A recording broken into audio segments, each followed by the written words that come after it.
All right, take two.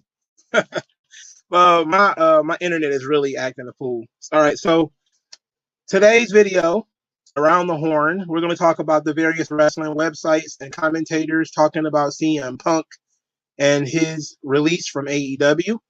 So we're going to go to, as far as the ones that are planned, Jim Cornette, Meltzer and Alvarez, Fightful, PW Insider, Post Wrestling, and WrestleNomics, Solomonster, Wrestle Talk, and Cultaholic.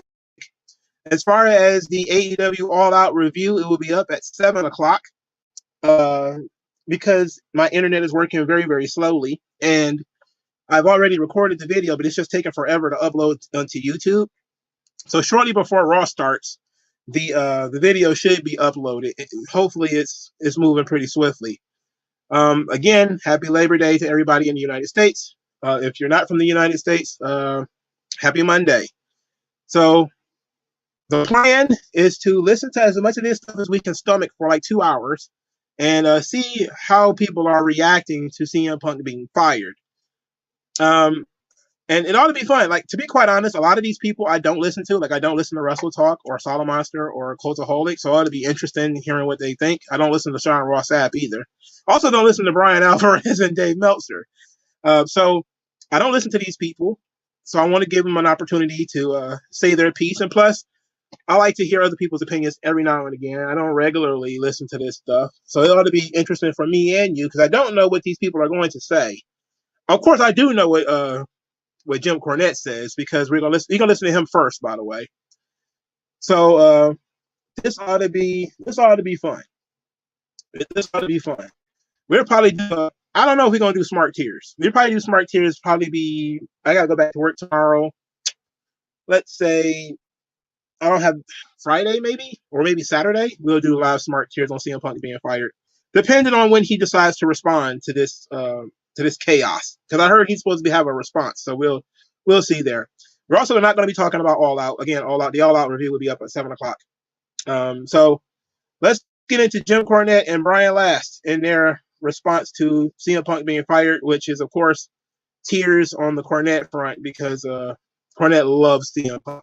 If he had a son, it'd be CM Punk.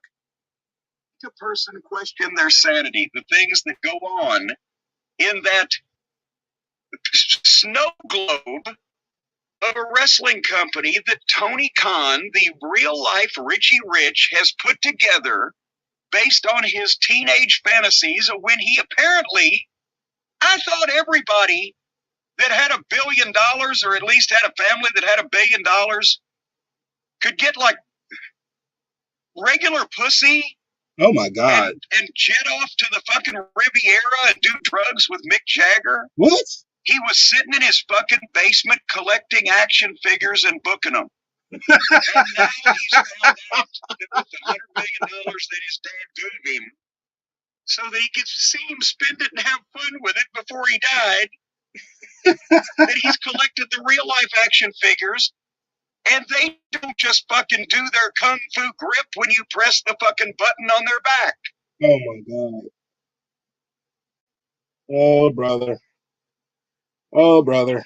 It went to commercial. So Cornette's pretty upset at Tony Khan, which of course everybody has a right to be. Tony Khan started this mess by not handling it right the first time, but it is rather bizarre.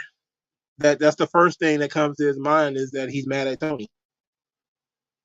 They're really interacting with people like normal fucking wrestlers. And he can't handle it. And he can't control it. Oh, God. And now he's fucked around and dumbed himself out of his biggest star and the only one that was moving the fucking ratings. And the only one that was moving the pay-per-views. He has basically dumbed himself out of the business. He's killed Chicago. They booed him like a goddamn terrorist, for fuck's sake, when he was out there on stage. All right, so I didn't mention this in my All Out review, so I'll mention it here. Chicago was very, very, very positive about the All Out show. There was not a lot of CM Punk chants. There was some, but it was mostly drowned out and it was mostly kept to a minimum. Also, the turnout looked pretty good. I don't know how empty the building was, but I didn't see that the building was super empty like I did for Collision. Like Collision, it was noticeably empty. But all out, it seemed to be a nice little turnout. And yes, the Young Bucks are and Kenny Omega. They did some kind of skit on being the elite where they taste like lighter fluid or something like that. They're getting boy when the cat's away, right? Like CM Punk owns Pepsi or something like that. It's pretty crazy. Trying to tell those people is sorrow and woe. And nobody's talking about his company doing 80,000 people anymore. They're talking about him being an idiot. That's true. And fired his biggest star because he fucking front face locked a preliminary guy. Assuming that's all it was. We're assuming that's all it was, by the way. We're assuming that he basically grabbed the guy in the front.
That's happened. I don't know. I think it has to do with the heat. I think it's because it's so hot outside that the internet is acting up. But that's the second time the audio has crashed today. All right, so everything is taking forever. Hopefully, it won't crash again. Can you hear me now? Yeah. Here's the interesting thing: is that the summit. There are certain people saying that the summit was never going to occur in the first place. But we'll get to that eventually. All right, so the sound crashed. Sorry, it was a couple seconds of it being down. The internet over here is absolutely tragic. I think it's got something to do with the heat. If we're being honest. So yes, he's fired CM Punk hours before the collision at the United Center that was to set up the pay-per-view that is, as we speak tonight at the United Center, Punk's hometown, that he is now killed as a market for AEW when it was maybe their best one because of Punk. It was the first one. And he makes it a couple hours before the show on the internet and then opens the program, stood up against the green screen, reading from the teleprompter a statement that whoever really made this decision has written out for him. And we obviously, by the... I think he had a teleprompter too, by the way. His verbiage was too perfect. It seemed like he had practiced that over and over and over again, or he was reading it, one or the other. But I am also of the belief that Tony Khan was reading from some kind of device.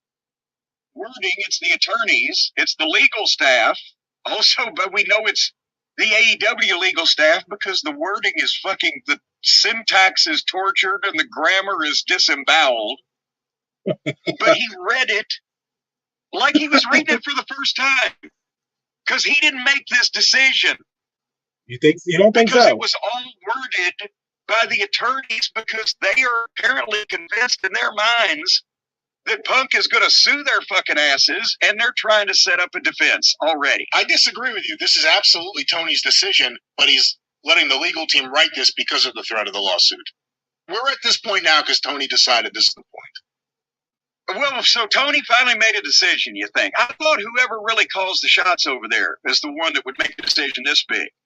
Because we know Tony really calls the shots is Tony's dad. He's not involved. Well, that's why I thought somebody may have put the fucking foot down.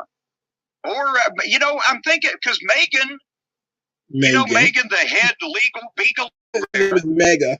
she's been following this since the start, because she was one of the people that burst into his locker room along with the Buckaroos and their ilk and started the whole goddamn deal a year ago.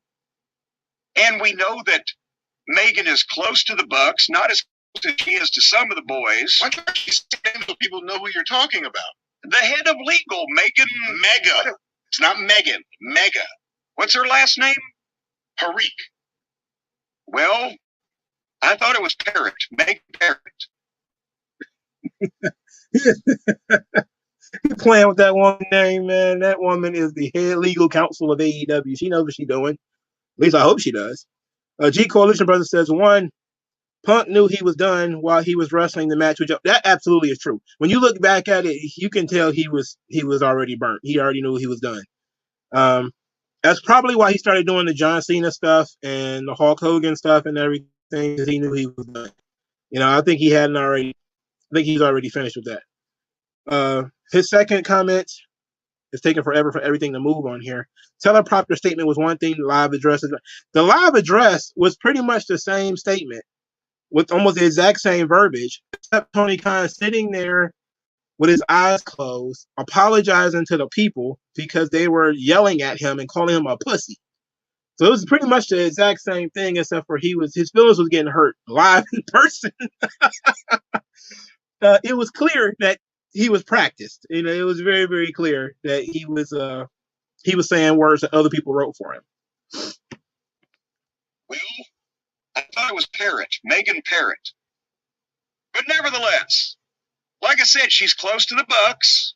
How do we know that? Some of the boys. Some of the boys are so close, they're almost coming out the other side of her, from what I understand. What? Anyway, how do we know? Oh, my God. How do we know that Mega is close to the Bucks? How do we know that? Is there any evidence that Mega Parrott has inappropriate relationship with the Young Bucks? Something other than being professional. Now, she is one of the people I'm willing to lightweight defend because she's not a wrestling personality and she doesn't seem to be a wrestling person. She doesn't seem to be involved with the wrestling aspect. She's not I don't think she's even a fan. I've not even heard of her being a fan of anything. So going after her, kind of light. Tony, absolutely. Everybody else, mostly. But Mega, I don't even know if she's a wrestling fan in order to go after her. I don't know. But Cornette's just going after everybody, to be honest. But nevertheless, that's who has been leading this charge. Is she on the discipline committee? Well, hold on. We're going to get to that. She's been leading. And we will be getting to the CM Punk William Regal thing. We'll get to that later. But I want to do this first. Charge. She's been the one that was screwing up contracts because she's in charge of AEW Legal, trying to throw stumbling blocks in the way of bringing Punk back with messing around with the A-Steel employment and etc. The guy bit somebody. He shouldn't come back. What is going on? He is not essential. He is only somebody that CM Punk wanted on the company.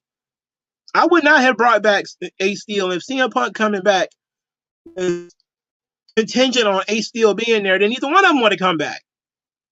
What do we need A-Steel for? Here it is, a year later. I still don't understand what we need A-Steel for. What is he supposed to do other than he's CM Punk's friend? I don't know. Why wasn't this one in the committee? Why didn't they do anything about the Cash Wheeler situation? Where was the disciplinary committee when Darby Allin got accused of sexual assault or whatever the hell he got accused of? You know, where was where's the disciplinary committee? During the entire Thunder Rosa scenario, where was the disciplinary committee? When she supposedly got chased around in the locker room, when they were holding meetings and they were attacking her, and she was talking about committing suicide, where was the disciplinary committee at all that time? Oh, brother. I think it was put together specifically for this, and I'm in agreement with Jim Cornette on that. He's going to get to that in a moment. Steal employment and etc. She's the one who's been trying to collect evidence for her friends, the Buckaroos, all along. And she's the one who I'm sure had a big hand, or whatever other appendage she wanted to put in. Oh, my God. In wording this so that a jury, when the lawsuit eventually happens, will go, oh, my God, Tony was so scared. Tony was so scared. The night that he saw his first fight, it was traumatizing for the boy. See, that's the biggest problem. There's so many other things to talk about here. CM Punk has plenty to be blamed for. The Elite, plenty to be blamed for. Jungle Boy has plenty to be blamed for. But at the end of the day, this is all Tony Khan's fault. Tony Khan could have stepped in and done something a year and a half ago, and he didn't. He could have done something before and after All Out last year. He didn't. This all comes back to Tony Khan allowing this to happen, possibly wanting it to happen, and then not being able to deal with it when it happens. Listen, it's not just this, though. Like, absolutely, we could talk about Tony Khan, it being his fault. The issue here is that Tony Khan has no control over the locker room. CM Punk is just one big situation, correct? We all agree with that. CM Punk is one person who keeps getting into it with several of the same people. But where was Tony Khan when Andrade did what he did? You know? Why hasn't Tony Khan done anything about a situation like that? You know, he didn't do anything about that. He didn't do anything about this Britt Baker stuff and the Thunder Rosa stuff. He didn't do anything about that either. It's just the men get a little bit more volatile than the girls do, and thus, you know, things get deeper. But yeah, Tony Khan, it's absolutely his fault. If he was a better manager, he could have at least let these guys know they were on thin ice. You know? But there's so many situations that pop up in AEW that could have been nipped in the bud if Tony Khan had been an adult. You know? And then not being able to deal with it when it happened. And it happened right in front of him. And he still had to do an investigation. And boy, I'd like to see the written notes of all those interviews and the investigation that was done by the independent legal team of who and who. Who were the independent legal people in charge of this investigation? What did this investigation consist of? And do they work for your father? And do they work for your father? And who's the one that interviewed Tony, since apparently he was sitting close enough to be scared about the whole thing? And before we go into any other of what actually happened, let me just say this. And this is without hyperbole or exaggeration or comedic effect or whatever. As a booker, as a promoter, what would I have done if I'm sitting at the gorilla position and this happens? From the Jungle Jack Perry screaming into the camera, hey, it's real glass, cry me a river, all the way through to him coming back and the interaction with him and Punk putting a front face lock on him and knocking a bunch of shit over. Here's exactly what I would have done. I would have had somebody find me a room where I could go sit down with Punk. Guevara was disciplined for the Sasha Banks comments, but he was not disciplined for aggravating Andrade. He goaded Andrade into hitting him. So that's a completely different scenario. When he talked shit about Andrade on Twitter, they didn't do anything to Sammy Guevara because of that. They also did not do anything to Sammy Guevara when he disrespected Impact and had to get sent back home. Remember, he did that too. So when they were supposed to go do some work for Impact. He went to Impact, embarrassed AEW by acting a fool and being big league. They didn't punish him for that. All right? He was talking about what he was going to do and what he's not going to do. He's there on behalf of AEW. He's representing AEW in Impact, and he went up there and acted a fool. They didn't punish him for that either. He got punished for the Sasha Banks comments because they were recorded. But he didn't get punished for what he did with Andrade, nor what he did with Impact. So he gets away with a lot of shit. And then guess what? Tony Khan went to his wedding. It is what it is. It is what it is. It is what it is, man. I don't know. I don't know what to tell you. It's it was a lot, and they let Sammy Guevara get away with a lot. You know, he's been cool lately ever since I think both Andrade and Eddie Kingston tried to get their hands on him. He's been chilling since, but he goaded both Kingston and Andrade. You know, so I don't know. I would imagine Ace Steel doesn't have a job. I would imagine Ace Steel probably didn't even get. Yeah, he's probably very quietly been pushed to the side, and we're not even going to discuss that anymore. Both of these fucking morons, whoever it may have been, and I was said, hey, number one, you, Perry, what the fuck are you doing? We already had a goddamn issue, and I thought it was resolved over the glass spot. Now you're fucking mouthing off on camera something that none of the fans would give a shit about or understand, except for if they read the newsletters. It has nothing to do with my business, except detrimentally. So what the fuck are you doing? And you knew he was going to be standing here and fucking watching it, because you're a shit disturber. He's my biggest star. You're not. The Elite shouldn't be EVPs, period. They shouldn't have even been EVPs from the beginning. None of them had ever run a wrestling company before. The only thing they had ever done was All In, and that was successful. And they got EVP status for the rest of their fucking lives because of it. Very bizarre. I mean, that's... why? Why do they get to be EVPs forever? Because they put on one good event. It's not like they had a history of doing, running a company or anything like that. Jim Ross should be your executive vice president. At the very least, he has 40 years of experience and in management positions. He's not your EVP. Fucking Kenny Omega is. I don't know, man.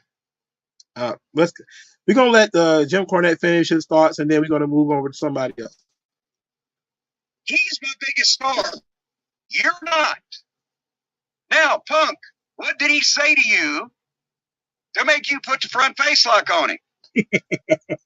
Well, I asked him if we had a problem, and he fucking was a smart ass to me. Okay, Perry. Sounds like you're lucky that he only front face locked you instead of mashing your nose all over your face. I remind you, he's my star, and you're not. Get your shit and go to the hotel, and don't do this shit again, or I'll fire you. And Punk, not only don't front face lock anybody else, but don't knock over any more of my monitors, because they're expensive. Go have your fucking match. Then go back to the hotel. And then go back to the hotel. What they did? What the fuck? What else do you need to do? Investigate, apparently. Extensive investigations that require a lot of investigating. Well, what is the investigation for? I'm still trying to figure that part out. Why do we have to investigate whether this thing occurred when you know that it occurred and you saw it and you apparently were right there? This is dumb. This is real stupid. All right, we're gonna move on to Vince Russo now. I know Jim Cornette would be very upset. That him and Vince Russo are back to back, but we're gonna do Vince Russo next because I also do not have him listed in this situation.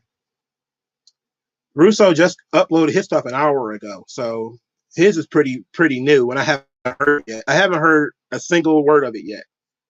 So this ought to be interesting. He calls it a divorce in his description. So we ought to start this turning up, and the internet is acting up. So, but it's actually also on commercial. So it'll be 1 second. They're saying that they made better viewer numbers before CM Punk signed. I don't know how true that is, but I can tell you this. He didn't increase business enough to deal with the problems that he had.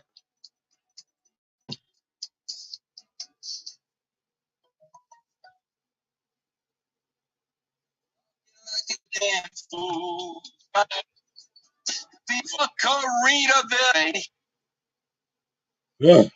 Get to the point, Russo. Absolute ridiculousness that I am seeing online today, bro. I had to just come on here and absolutely shoot from the hip.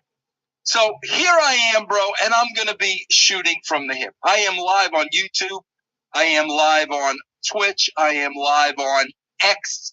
Hopefully you guys can subscribe to this channel. Follow me on Twitter at the Vince Russo.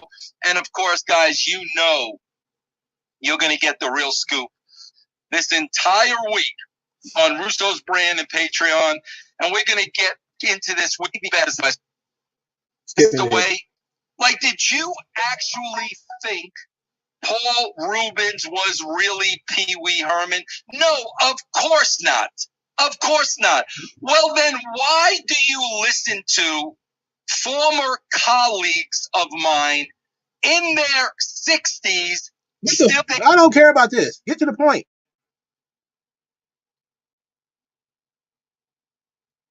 I skipped to like 40 minutes ahead. I'm going to do that.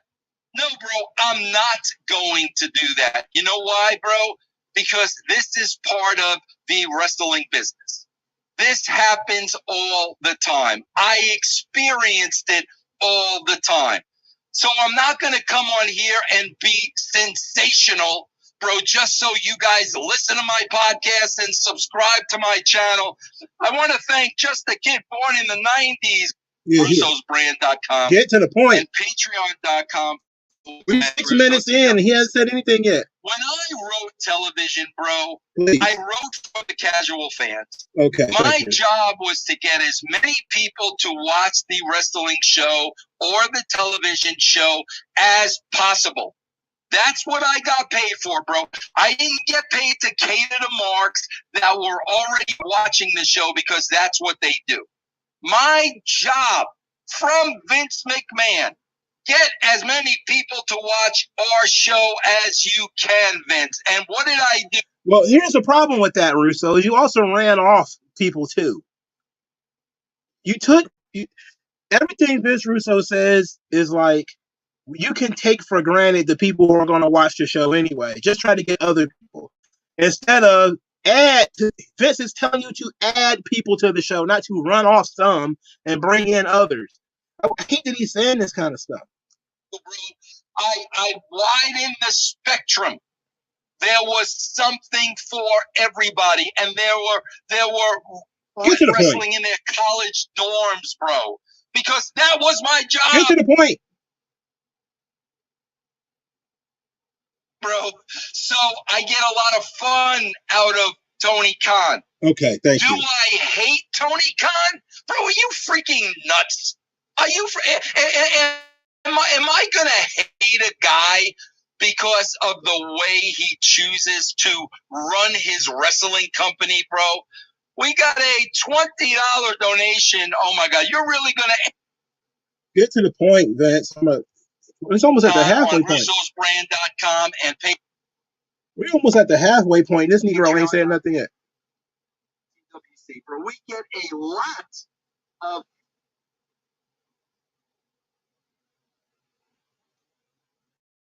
All right, let's get pretty far. I'm 18 minutes into this video. Table, bro, for what would be disaster. Okay. And quite frankly, bro, it wasn't Tony's fault. If anybody, bro. If anybody, perhaps it was those around him that didn't smarten him up. Oh. But I do believe, bro, that there are people at AEW smartening Tony up. I believe the Tony Schiavone's. I believe the Jim Rosses. There are people there smartening Tony up. But I don't blame Tony for stepping into a world and not expecting what he got. Bro, it seems to me like Tony Khan is just the type of guy, bro, that wants to run his wrestling company and get along with all the talent and have the talent love him and be happy ever after. Bro, Tony, it don't work that way in wrestling. And now Tony knows. Now Tony understands that. Big Moon. He just made a good point. I was about to stop this video because I'm tired of Russo beating around the bush, but he actually just made a very good point. Tony Khan's naivete leads him to befriend the wrestlers rather than be the boss. And we've been saying that for a while. He wants everybody to get along. He looks at the wrestlers like they're his friends, and he wants his friends to get along. Unfortunately, his friends do not get along. And him saying that other people should smarten Tony Khan up. Look, Khan has been in on this for 4 years already. And we've already had tons of experience of different wrestlers who don't like each other. Yes, they know. He has to know right now that they don't. If he's been reading dirt sheets for 30 years, he already knows that what the headache is going to be. Eventually, top guys are going to refuse to do jobs and all this kind of stuff. This is not something that he just walked blindly into. I will disagree with that. But Tony is naive. He's very naive. And that comes with, a little bit of innocence there. Thank you very much, bro, for telling on those collision ratings. Now Tony understands, bro. And now, bro, guess what? Now Tony is going to listen more. Now Tony is going to rely on those people a little more. So Tony Khan, bro, was totally blindsided by this. Okay, bro, he's not a lifer. He wasn't born in the bubble. He was totally blindsided by this. No, he was in the bubble for 30 years, bro. No way. No way. He was reading dirt sheets. He was going to shows. He was meeting wrestlers backstage and all this kind of stuff. He was going to cons. Tony Khan knew enough to run a wrestling company, and he had the money to do it. I'm not going to buy the fact that he was completely and totally blind, but I will say he was very, very naive. He was incredibly naive that these guys were his friends and that these guys were going to listen to him and respect him just because he was paying them. That was not going to happen. That's not how the real world works. Sorry. But I will buy that he has a level of naivete that leads people to take advantage of him. I will say that. Can't blame Tony Khan. You can blame him if he repeats the mistakes over and over and over again. That's when I got no sympathy for you, bro. When you've learned something the hard way, and listen, man, what can he take away from this? A very valuable lesson. Tony Khan can take away from this a very, very, very valuable lesson. So, no, bro, I don't have hatred for the guy. The guy went into this thing like Peter Cottontail, bro, and it was going to be all rainbows and Lucky Charms and puffy clouds. And no, bro, that's not the wrestling business. So now Tony Khan knows. Bro, guess what? Dixie Carter had to learn the same exact way. I think Dixie learned a lot. Jacksonville Dixie. Quicker, but you had to learn the same Jacksonville exact way. Dixie. So, bro, now when you look at the other side of the coin, it's kind of like when I went to WCW, bro. Bro, I was not a freaking idiot. Okay? I knew there were going to be challenges at WCW. Bro, I was stepping into a world where I was going to work with a lot of... I forgot about that. I forgot that Jonathan Gresham was chasing down Tony Khan. He was hiding from him. I forgot about that. That was or Big Swole and all the other various people who are always looking for Tony Khan, and he always avoids them. Like, yeah, he's conflict avoidant. That seems to be the thing here. He he seems to be very conflict avoidant. that when something seems like it's not going to go well, he stays away from it and he puts somebody in between him, which is what talent relations is for. And so you won't be cussing out the boss and everything. You cuss out the guy at talent relations, but people have gone after him a couple of times, and he's been like, what do I do? I'll go get busy in the office somewhere and then never actually talk to that guy. And then as soon as he gets released, he's like, I couldn't find Tony anywhere. I was looking for him. Veterans I never worked with before. I knew they were going to be paranoid. I knew they weren't going to trust me. I knew a lot of them were Eric Bischoff's boys. I got all that. But I never expected it to be as bad as it was, bro. And I think that's kind of Punk's feelings, bro. I think Punk went into AEW knowing full well this is not the WWE. Tony Khan is not Vince McMahon. Some of the boys. Hey, let's be honest. He probably went into AEW knowing that Tony Khan wasn't Vince McMahon and was probably happy about that. He was probably thrilled because he suffered in that situation. He didn't want to deal with McMahon. He didn't want to deal with Triple H. But it ended up being just as bad because stooges exist no matter where you work. There's people who are stooges, In WWE, there are stooges, Bruce Pritchard and all those guys. But in AEW, you got your stooges there too. And the stooges will make sure that you do not succeed. The difference is, I think Tony Khan appreciated CM Punk so much more than Vince would have. Vince, it's 100 wrestlers on the roster, and Vince is friendly with only a few of them. They all have their own unique relationship with him. While Tony Khan wants everybody to come to his birthday party. It's very weird. And I think Punk saw weakness in Tony Khan and was like, I like this guy. He's very weak. I can take advantage of him. He's a mark for me. This thing will work out. And then he found out, nope. Not going to happen. The Elite are there, and they're fucking dogs. These are actually executive vice presidents. There's going to be some problems there. I think Punk was fully aware that there were going to be some issues in AEW. However, I don't think he thought for 1 minute they were going to escalate the way they did. So, that's the facts and that's the logic, bro. Tony Khan had blinders on. CM Punk knew this wasn't the WWE, knew Tony Khan wasn't Vince McMahon, but I don't think he anticipated the problems that lay before him. But, bro, like I said, man, we are going to cover this all week on. All right, 22. This was he only talked about it for like 4 minutes. He only discussed it for like 4 minutes. Okay, I think we got a good sense of what Vince Russo was talking about here. Let's go over to Wrestling Observer Newsletter. So, or F4W Online, Meltzer and Alvarez. So this one's going to be funny because we're going to listen to 2 separate videos. I already know this. Because they talked about Tony Khan being scared and Tony Khan firing CM Punk is 2 different videos. So we gotta. Are you guys ready for Dave Meltzer? Dave Meltzer is very frustrating to listen to, which is why I don't listen to Meltzer that often. But we're about to go in. Punk is no longer a part of AEW. He has been terminated for cause, according to Tony Khan. And he's done. Dave, what do we know? Pretty much that's it. I mean, they did their investigation. I give them credit for announcing it today before the show as opposed to waiting till Monday, which you could have done. But I guess that,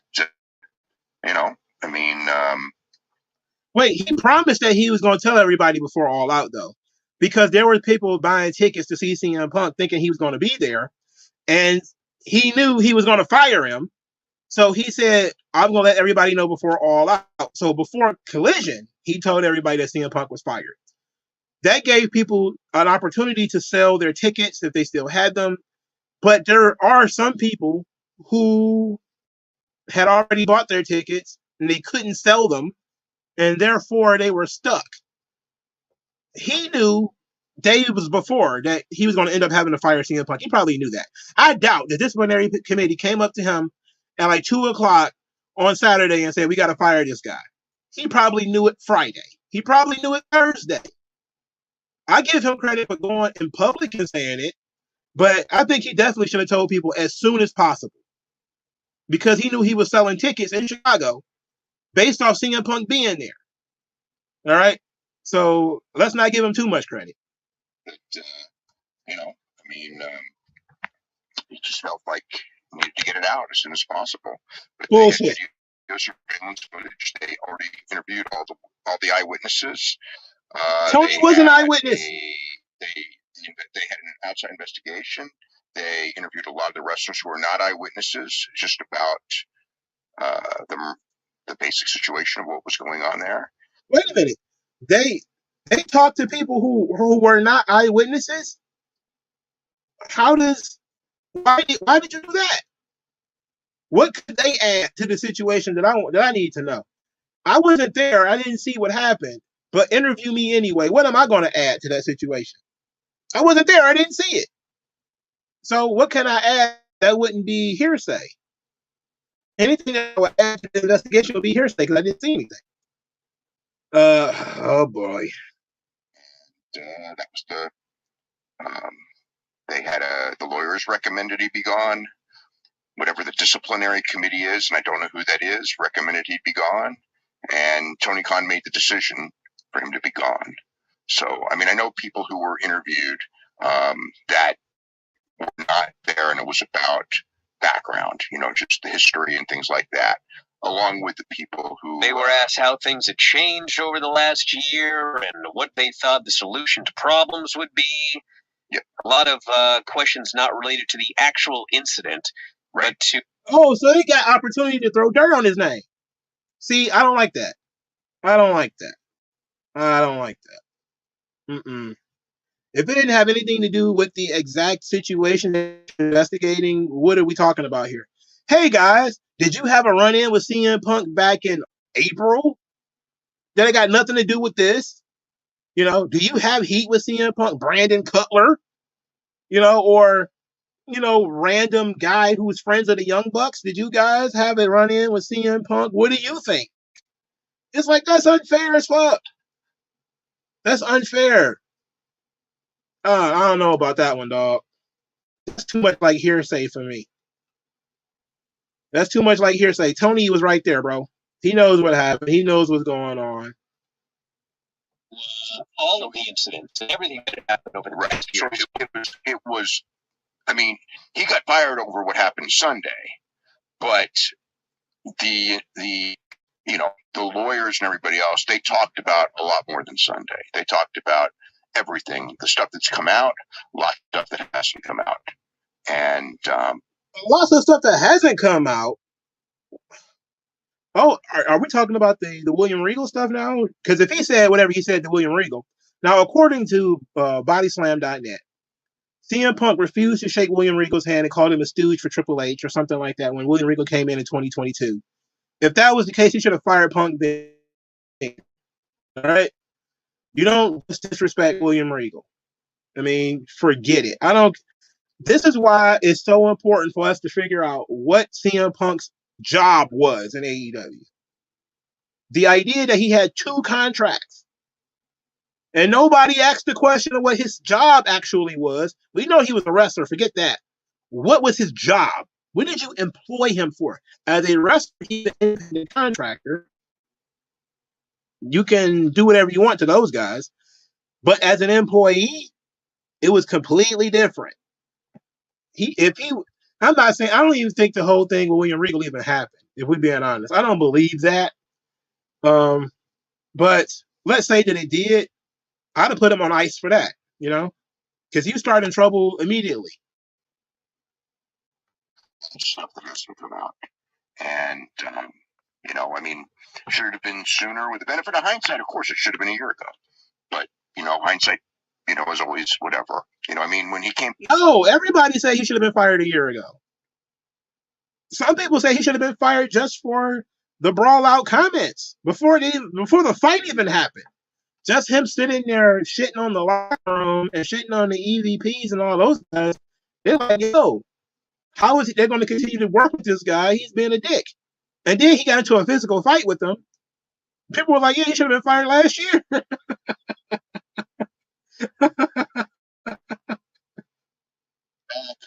Who's to say? You know what I mean? It's like, you give him a chance. I mean, I'll tell you the thing that where I didn't have a good feeling was before it ever started, when he was coming back, when we knew he was coming back, the 2 times that he tried to, whatever it was, quit or whatever it was, threaten, whatever the story was. The first one was pretty serious. The second one was somewhat. And I knew, like, when it was one time, I thought that was a pretty bad situation. When it was 2, I thought, he's not changing. He didn't learn. When he did the promo, it was kind of like, okay, whatever. The first promo when he came back, when he did the interview, it's just one thing after another.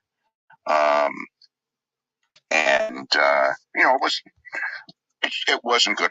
Wait a minute. So he tried to quit. What was stopping him from quitting? Was there something in his contract that says he can't quit?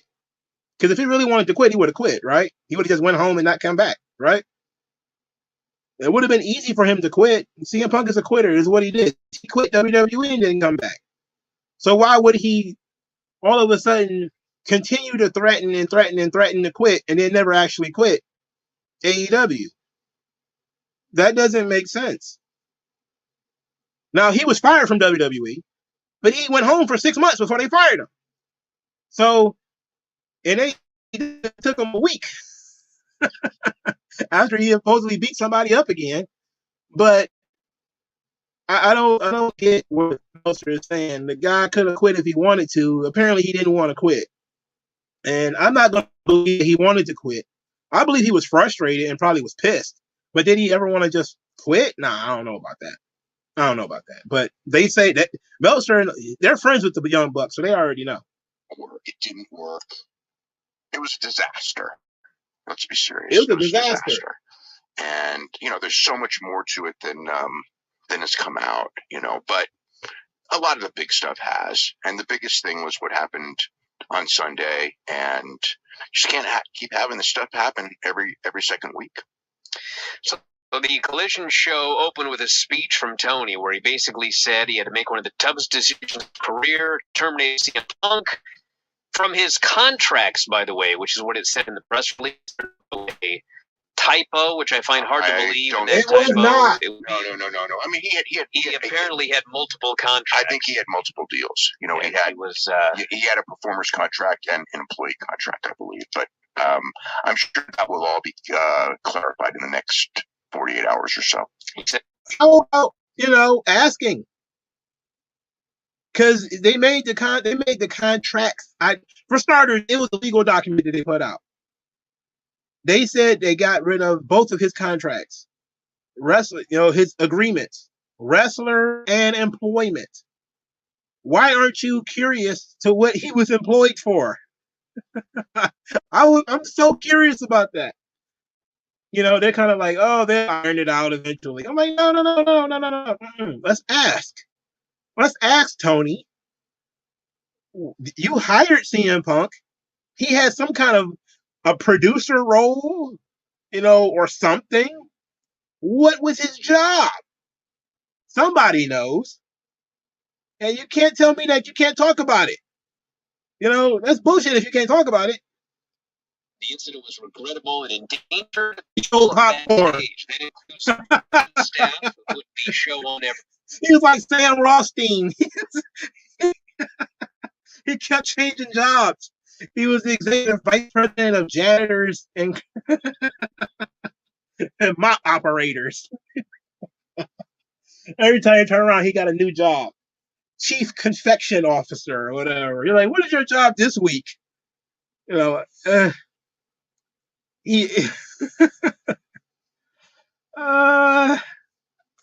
Come on. Innocent people who had nothing to do with it. He spent 30 years of going to shows and 4 years of producing shows for AEW. Quote, never in all that time have I ever felt until last Sunday that my security, my safety, my life was in danger at a wrestling show. I don't feel anyone should feel that way at work. I don't think the people I work with should feel that way. I had to make a very difficult choice today.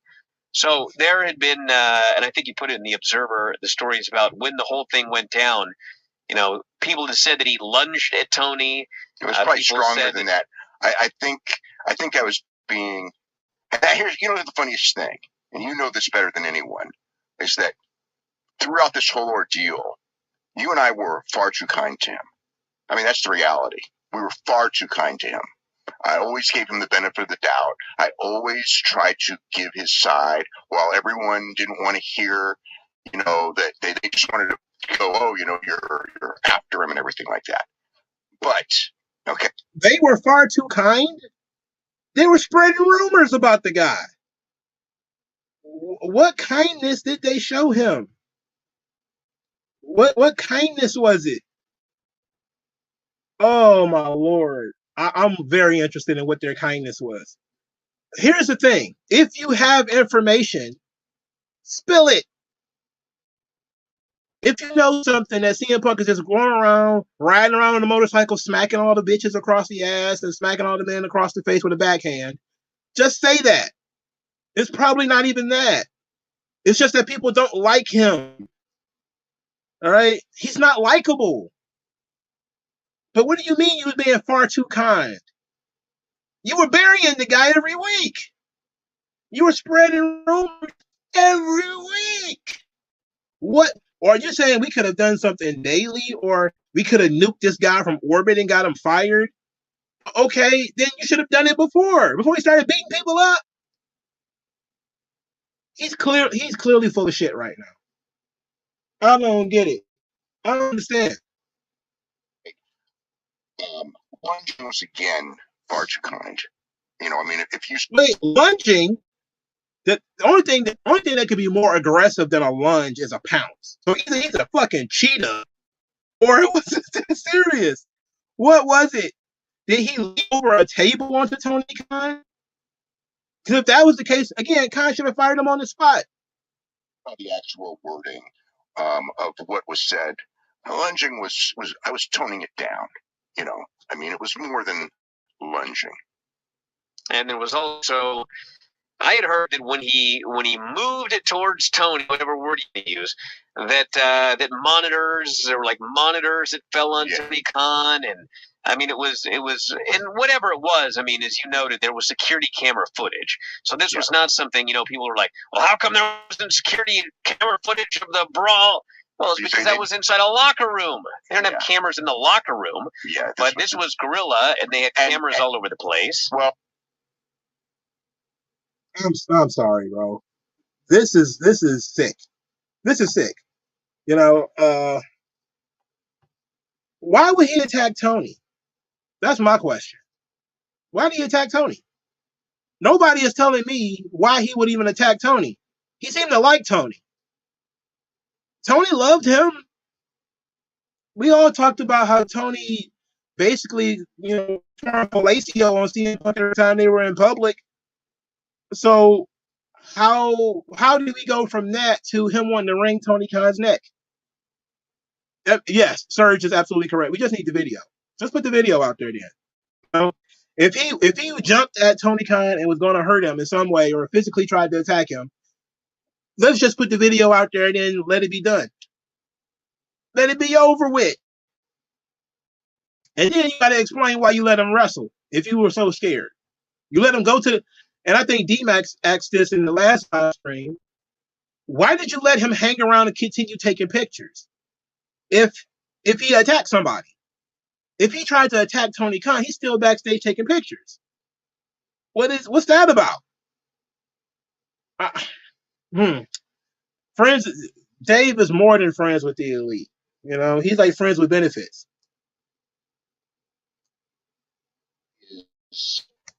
In Wembley, have that. It's where they do interviews and things like that. for soccer games, football, all the time, and other sports and other entertainment. So yes, there's always cameras in that. It was in a position where there's always cameras running. Yes. So that was there. This one had a lot of witnesses. I mean, the other one had some witnesses. This one had a lot of witnesses. Well, the thing with the first one was that there were a small number of people in the room, but as soon as everything happened, then a whole bunch of people came into the room. Right. But there weren't like a whole bunch of people in the room when it began. Whereas with this one, there were people all over the place, and not just wrestlers. There were production people. You had Darren Gorilla. Gorilla is like a cubby hole near the entrance. There's not a lot of room for a lot of people. If Jack Perry came through the door and Punk is standing right there at Gorilla, he's one of the first people that's going to run into him. At that point, there should have been several people there to separate them, but apparently there wasn't, and they got into it. Now, after they got into it, what can you do? Because Tony and everybody else is in this small little area. Anything can happen in that small area. How many people do you think can pack? You've seen Gorilla in WWE. I'm almost exactly sure that Gorilla in AEW is the exact same way. When you're sitting in that little cubby hole right there, there is not a lot of room for a lot of people. So how many people are we talking here? There's probably like 3 or 4 people at Gorilla, and some of them are standing up. So who are these people? Who are these people? I don't know, man. This is ridiculous. This is all over the place, and it was filmed. I mean, this was a tough one to claim, you know. Yeah, and there were unaffiliated people. I mean, I think the thing probably unaffiliated people description was the one. It's on. It's in the Observer. You know, I mean, we got the Jack Perry story, we got the Phil Brooks story. Okay, so they're both there, but the third story, and there's a couple of other stories, but the key one was the unaffiliated non-wrestler story.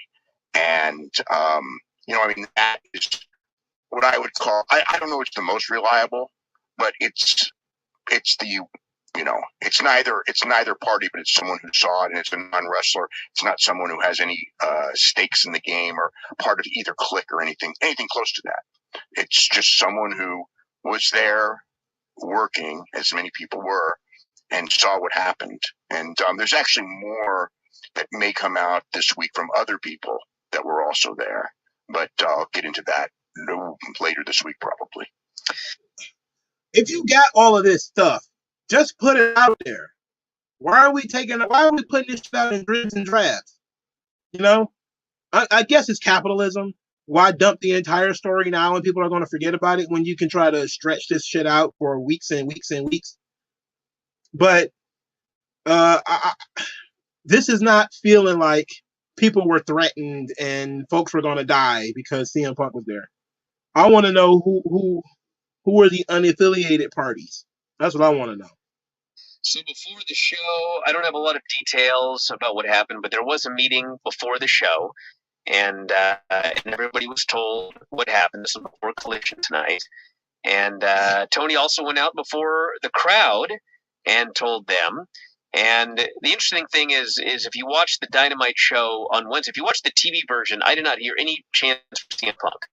People that were there said that there were a couple that started that got booed down on Wednesday. And there were on before the show there were like that as well.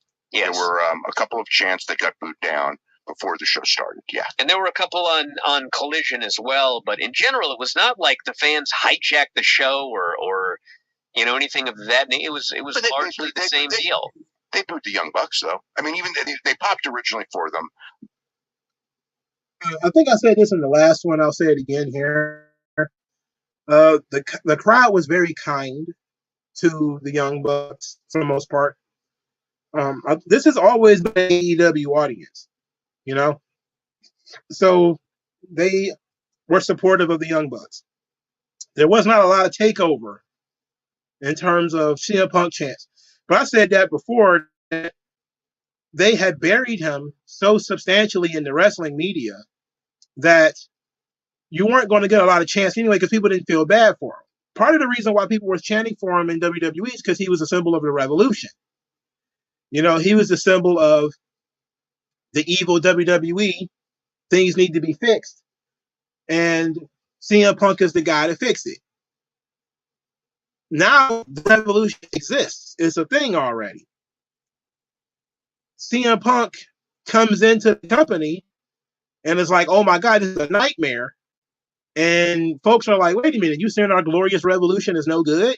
Boo, boo to you. We don't need you. We don't want you. And this is what's happening because of that. That emotional pop to save FTR, but then, they booed them and everything like that. And that was actually the one CM Punk chant when they came out that was not booed down. So, but Tony was booed, in his live appearance. By the end, he kind of got the crowd with him. He was talking about how I grew up here and, I'm from here. And, we just came off like the biggest weekend. When he started talking about the biggest weekend in Wembley, he started getting cheered. But, the people knew. I mean, it was out. And, it was the city where, I don't know that he gets booed anywhere else, but I mean, we'll see. I mean, there'll be some people who will boo, but, whatever. I mean, it's neither, it doesn't matter. It's turned out how it had to turn out. I mean, that's the basic situation. There's a lot of interesting timing to this. Football season starting. The ratings are going to go down. I mean, I think that there are absolutely, many people within AEW that believe that he was trying to get out. Oh, I can't say because I cannot get into his brain, but yes, there were a lot of people who thought ever since that contract was signed with the Young Bucks and Page and everything that he wanted out and that something was going to happen. There were people who thought that because the ratings for Collision were so much lower than Dynamite, which we knew going in they would be. And I'm not blaming that on anyone, but the idea that I think the one that was the bad one was the week when Adam Cole and MJF came and the ratings skyrocketed up. And then when they weren't back, they went back down to that, below 500,000 level from the 700 plus, level with 0.27 to like 0.17, 0.16 level, which is a big, big drop. And I mean, it said, that was the one that established that Max and Adam Cole are the big draws in the company. And, whatever and that's only a storyline though, bro. The storyline is drawn, not necessarily them as performers, but the idea that CM Punk wanted out and didn't just quit. I'm trying to figure out what would hold him back from quitting. I don't understand what would hold him back from quitting. What would it be that he wouldn't get something like typically wrestlers don't quit because they would have to sacrifice, royalties or whatever. Like WWE, you can buy out your own contract, but it means giving up royalties and all this kind of stuff when you want to leave. Is that something like that where, he had some of this contract where if he quit, he had to surrender a certain amount of money or whatever the case may be? I don't know, but we need some specifics, some real specifics here. I mean, let's face it, 2 weeks from now or a week from now, when college football is hard and heavy and there's multiple games going against them, I mean, it was going down no matter what. With him, and it's going to go down more without him. He is a draw. He's the biggest draw. He was the biggest draw on that brand, aside from the week that Max and Adam Cole were on. I mean, you can't take that away from him. But, it was from a timing standpoint, I don't know that he's that clever, but I don't know that he's not, that's, there's this, but, the way the whole thing went down, I mean, it was, as more and more people talk about it, it's him more stuff. Have you heard anything about Ace Steel? I've heard nothing about Ace Steel. Okay, neither have I. Hey guys, did you love this clip? If so, you should join our channel. All right, there's a second clip that they talked about Tony Khan feeling unsafe at AEW. We're going to go through that one too. This one's a little bit shorter, but I actually haven't heard this one. So, but I'm looking at the comment section. It says, this dude really thought he could physically threaten his boss in 2023. You can never physically threaten your boss at any point in time. And this is the kind of fan base that Meltzer and Alvarez have. Seriously, I doubt that that he was threatening his boss. Who is this guy? I have no idea who this guy is. He's some beardy guy who is wearing a cutoff shirt with no muscles. Who is this guy? Let's go right into it. AEW terminates CM Punk with cause. This was a statement. This was put out yesterday. We already the confirmation was confirmed backstage with outside. We already know the statement was the following. We already know that. Let's get to the point here. He also addressed a live crowd in Chicago right before Collision, and that video was all over the internet. So there were two videos. One was the official video package that they had pre-recorded. The other one was he addressed the live crowd, and he was booed heavily by that Chicago crowd. I mean, of course, right? Let me see who this guy is. Oh, Andrew Zarian. Oh, the Matman guy. Okay. All right. I forgot he works for Meltzer and Alvarez. Okay.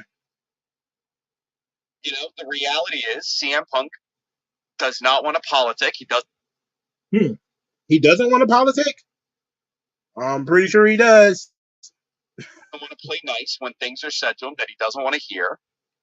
Other people feel the same way.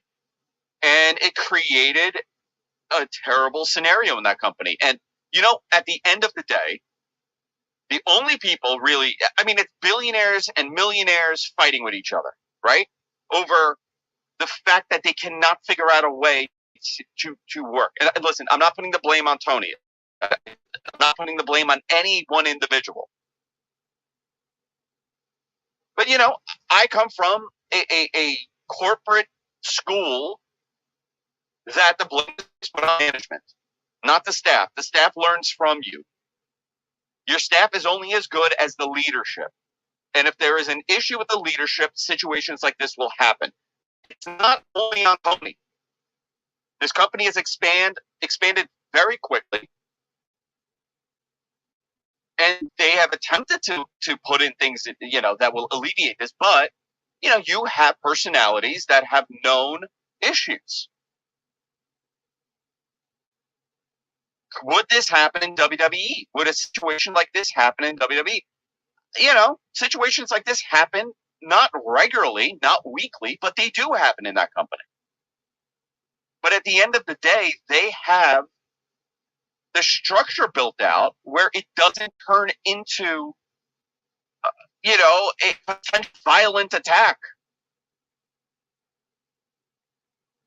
Something that was said to me by somebody at WWE years ago, and it makes sense.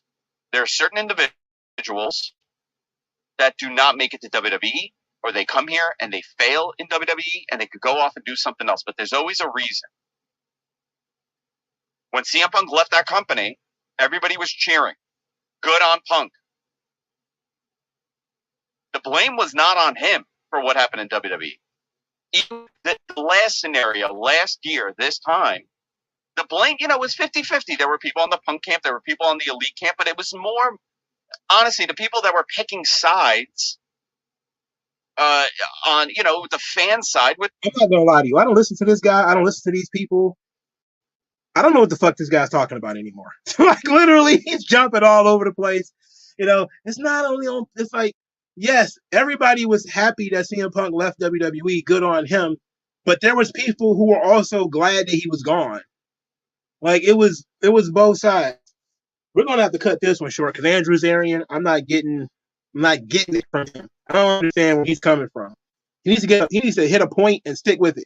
Just picking your favorite player more than anything else. But within the company, obviously Punk has his friends and he has people on his side, and they're able to work with him and they're able to communicate with him. And there's a tremendous amount of people on the other side that have had issues with him. And it seems like the issues they outweigh the other side. Listen, it's terrible. All right, let's go to Solomonster. Enough of this shit. I don't listen. Since Brawl Out. It was the Sunday before Labor Day 2022. And we all know what happened there. And at the time, talked about the whole incident and talked about the fact that I felt Tony Khan should part ways with CM Punk. Because what happened that day should never have happened. What happened that night at the scrum, let alone what happened backstage after the scrum, was a complete and utter embarrassment on what should have been the best night in company history. It turned into one of the worst. And he did not. He opted not to part ways with CM Punk. He loved CM Punk. There was no bigger CM Punk fan than Tony Khan. And he wanted badly to make it work because not only did he like the guy, but he recognized the value that Punk brought to his company. And he was willing to overlook the most embarrassing moment in his company's history to try to fix things, with the hope that they could put it all behind them. This was a one-off. Nothing like this would ever happen again. Now, 1 year later, here we are again on the Sunday before Labor Day, from Brawl Out to Brawl In. And CM Punk has been fired from AEW. Before the All Out main event last year, CM Punk, if you remember, he came back from the broken foot. And he wrestled Jon Moxley on that show for the AEW World Championship, and he regained the title. And heading into that main event at All Out last year, Jon Moxley in a promo told us to take the time to enjoy CM Punk while he was still here, because he's not going to be here much longer. He said, fragile mind, fragile ego, fragile body. How prophetic those words turned out to be. There was a media call on Thursday for All Out. Tony Khan was on the call, and people were asking him about CM Punk's status for the pay-per-view tonight. And all he could tell us is that they were still investigating the incident. All right, wait a minute. G Cole, wait a minute. Who is this? Surge says Tony knew what he was getting into when he hired CM Punk. Tiger doesn't change his stripes. No, he didn't. I'm going to tell you this. Everybody has been conditioned that if somebody gets pissy at WWE, they're right. That's been the conditioning for 30 years. The conditioning has been, you get into it with Vince McMahon, clearly you're the right person. You are in the right 100% of the time. So when CM Punk left, it was because CM Punk was righteous and WWE is evil. You had to be a super fan or a mark to think that the company might have been right in that situation. Their refusal to bring CM Punk back has been because, well, the company is stubborn. They don't want to believe that he's a star and all this kind of stuff. When they're saying, no, he's poison. He's a negative influence. He's not good. People were saying this for years. Tony Khan heard these things, but he typically, like all dirt sheet readers, believes, it's just WWE. I can fix him. If I get him under contract, I can fix him. You know, it's like a woman. You think you can fix him? You know, he's evil and mean to everybody except me. No, he knew. He just ignored it. He thought that it was Vince's fault, just like everybody else. And anybody who was paying attention knew that it was CM Punk the whole time. It's always been him. They're investigating what happened last Sunday at All In. And although he would like to comment more, he said he couldn't. And he said he tries to be honest and upfront with the fans. As soon as he can speak on it, he said he would do so. And he declined to say whether or not he and Punk had words at Wembley Stadium. PW Insider was told that there were representatives conducting interviews backstage at Dynamite on Wednesday about what went down, because they once again brought in a third-party independent outside firm to investigate this incident at an AEW show. On Saturday, Tony Khan stayed true to his word, and AEW issued the following bombshell statement. All Elite Wrestling has terminated the wrestler and employment agreements with Phil Brooks, CM Punk, and AEW with cause, effective immediately. Termination was confirmed today by Tony Khan, CEO, General Manager, and Head of Creative of AEW. The termination follows a week-long internal investigation of an incident. Yeah, we know this. Ultimately, my decision and mine alone. The many amazing people who made him throughout the world. Now, they said agreements, plural. So he had both a talent contract and an employee contract, which answers the question of what he meant last year when he said at the scrum, I'm trying to run a business here. If you take that comment literally, now it makes a little more sense. And yeah, we were saying that at the time. We were saying that at the time that he had some kind of employee because he had too much authority. It was pretty clear back then, especially since he didn't get fired for saying that stuff, that he had a little too much authority. It wasn't just top star authority. It wasn't just top star stuff. He clearly was on something. I've just been saying this whole time. He may not have officially been an EVP, but he basically was an EVP in this company. He was at odds with the other EVPs, but the way he was running things on Collision, he was basically an EVP in this company. But Tony Khan, he finally put his foot down. It took long enough, but he finally did it. He did what needed to be done. I would love to know who makes up this discipline committee. I didn't even know such a thing existed. We didn't either. What he didn't say was that the AEW discipline committee is made up of Kenny Omega, Adam Page, Mike Jackson, and Nick Jackson. No, I'm kidding. Oh. Well, clearly it was made of Brandon Cutler, Aubrey Edwards, the guy who forgot CM Punk was going to be in London, and whoever was running the merchandise stand, which is one of the Young Bucks' wives. I don't think anybody asked him about the employee contract. I'm so curious about that. And nobody asked him about it. I guess they mind their own business. Look, there's going to be so much that's going to come out in shoot interviews in 10 years.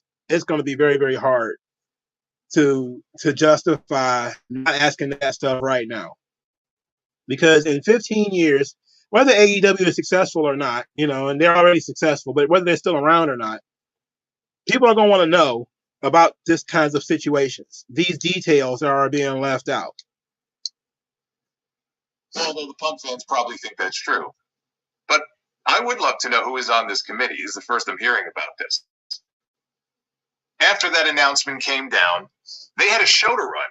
They had a live show in Chicago, of all places, to run AEW Collision. And before the show went on the air, here from the United Center of all places, I am amazed that he dropped that statement just hours before they ran their first of two shows in Chicago. The timing for this company could not have been any worse. Dan Doorhanger. I think Kevin Nash nailed it when he said CM Punk probably got some kind of emotional or I don't want to say he's got a mental problem, but I think that's what Kevin Nash basically broke it down to, that he's got some kind of mental problem. And I would not be surprised by that. This is a guy who hangs his hat on his traumas, that he was bullied and picked on, that he grew up in a household that was less than ideal. And he probably had never worked through that stuff before. It's very weird. You never know what kind of issues that people are carrying around in their lives. And he's been very open about a lot of that stuff, not having any friends, and so he took a lot of what he did and what happens in the business personally. And it's a situation where a guy who probably never had any authority, who never had any power, finally gets some, and he didn't know what to do with it. I mean, he got into it with people in Ring of Honor because Kevin Owens was wearing a T-shirt, and that caused them to almost get into a fight. It's really bizarre stuff that's not worth it to the average person, but it might mean something to him. But for a guy who doesn't do drugs and alcohol, the only response is got to be that he's got some kind of latent behavioral issues. But respect to him for not waiting until it would have been very easy for him to wait until after the weekend. Let's just get through this weekend. Punk's not going to be on the show. We'll have to let people know that Punk is not going to be there. I promised them I would try to tell them. But let's just tell them that we're still investigating. Let's get through this weekend in Chicago. We'll wait until Monday morning, Labor Day, and then we'll make the announcement. He didn't do that. He got his feedback from the committee and whoever he got feedback from, lawyers, he made a decision and he went public with that decision. It was the worst possible time, but respect to him for not holding off until next week. But last night, he walked into the Lions' Den and he came out before the live crowd to inform them that he had fired CM Punk. And the crowd reacted exactly as you would have expected. They booed this man out of the building. And he proceeded to give a 10-minute speech explaining his actions and why he felt he had to do what he did. And as the speech went on and got closer to the end, he did win over some of the fans. I don't want to make it sound like everybody in the building was 100% CM Punk and 100% anti-AEW and anti-Tony Khan, because that's just not the case. The fan cam video does not support this. So I don't want to make it sound like that. It was more mixed by the time he was done speaking, but he was never going to be the hero walking out there in front of those people. I know why he felt the need to go out there in front of them. He felt like he owed it to them to let them know.